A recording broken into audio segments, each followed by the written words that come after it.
friends, I'm back and I am going to show you an easy and inexpensive way to make your own au jus dry mix.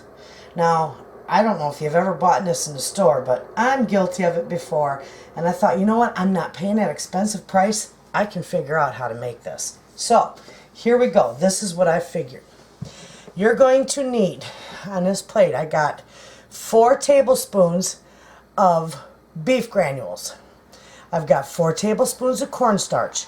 I've got a 1/4 teaspoon of garlic powder and a 1/4 teaspoon of pepper. I've got 2 teaspoons of parsley and 2 teaspoons of onion powder. And that's all there is to it. So we're going to put it in my little food processor here, and we're just going to blend it. Very, very easy to make.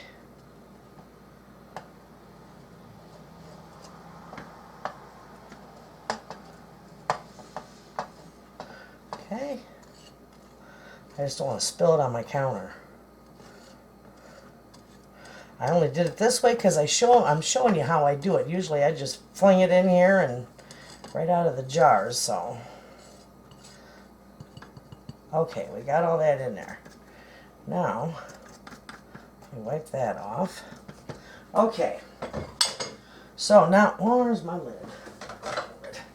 So now we're just going to take and blend it real well. Okay, this is going to be noisy because this is a loud little booger. Just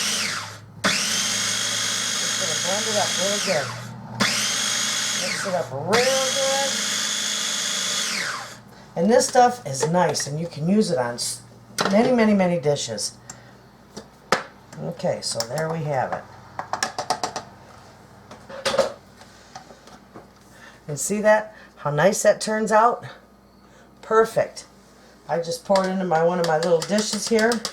I might have to mix a little bit that come off the bottom. Oh well. That's alright. We'll just send it around here. Okay, friends. That's how easy that is. And look at how nice that is. Now when you use this, you're going to take 4 teaspoons to a cup of water. And that is how you are going to use it. And it's perfect. Works great. I store mine in the fridge. You can store yours in your pantry, but I store mine in the fridge. But let me tell you what, this is a budget saver to your pantry, and it is fantastic. So there you have it. Give it a try. You'll never buy it again. And thanks for watching.